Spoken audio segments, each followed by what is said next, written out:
The annals of World War II are filled with tales of unimaginable suffering, yet the specific horrors endured by Soviet female soldiers captured by the German Nazis remain shrouded in a chilling silence. While the plight of male prisoners has been documented, the fate of these women, who bravely serve their country, is often relegated to the shadows. This video aims to shed light on their harrowing experiences, exploring the depths of cruelty they face at the hands of a regime that saw them as disposable, as mere objects of fleeting gratification before being discarded. Transition music, a subtle, unsettling shift in tone. Imagine the scene: a young woman, perhaps a nurse, a sniper, or a signal operator, caught in the chaos of battle. Surrounded, wounded, and terrified, she falls into the hands of the Wehrmacht. The transition from soldier to prisoner is not a simple one. For these women, it marked the beginning of a descent into a nightmare far beyond the battlefield.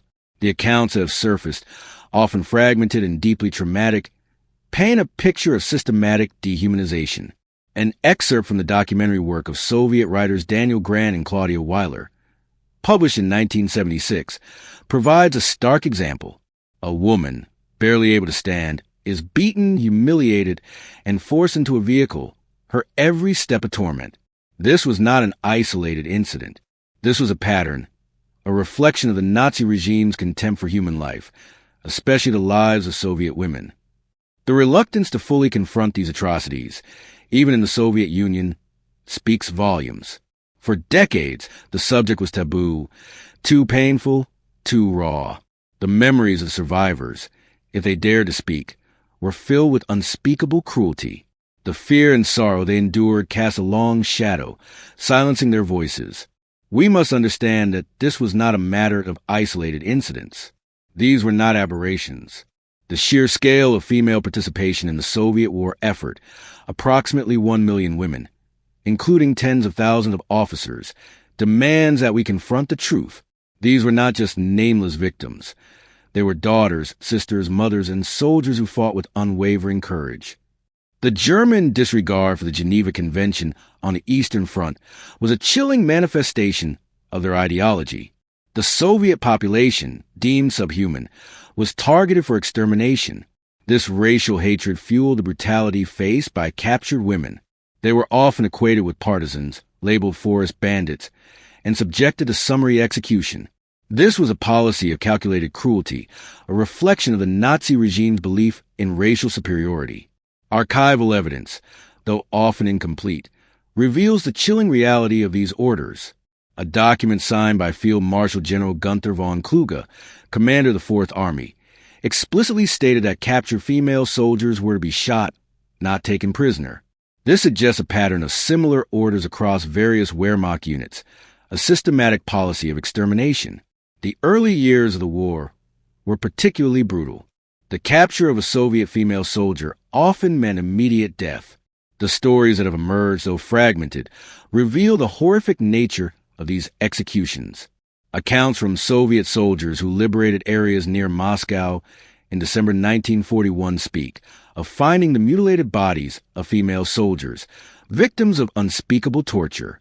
The words of German soldiers themselves, recorded in their letters and diaries, provide chilling confirmation. One excerpt, quoted by writer Oleg Kazarinov, described the casual brutality of killing a captured woman after a brief, violent encounter. Another letter speaks of the need to strip and search female prisoners, a grim testament to the fear and hatred they inspired. Sound of a train arriving, barbed wire rattling, and the echo of screams. For those women who were not immediately executed, the horrors of captivity awaited. Concentration camps became chambers of unimaginable suffering.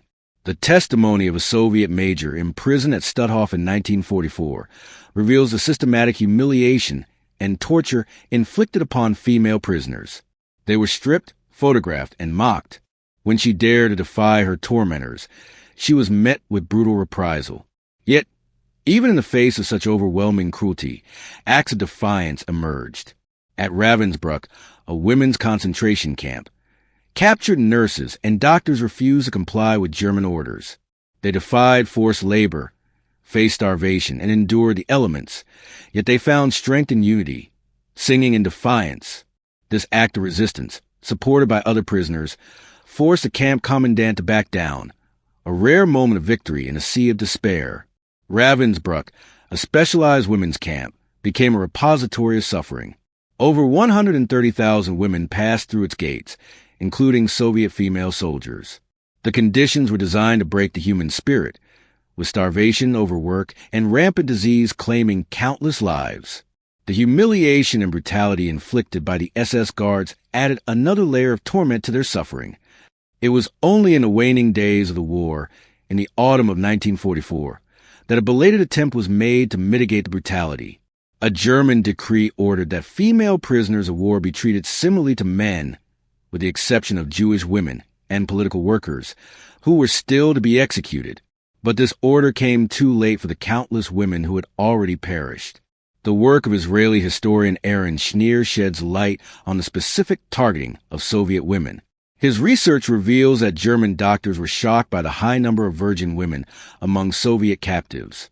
This revelation, tragically, often led to increased sexual violence, a brutal manifestation of the Nazi regime's twisted ideology. The lack of comprehensive statistics on the number of Soviet female prisoners of war who were tortured and killed is a stark reminder of the historical erasure they have faced. This silence, however, must not be allowed to persist. We have a moral obligation to remember their suffering, to acknowledge their sacrifice, and to ensure that their stories are never forgotten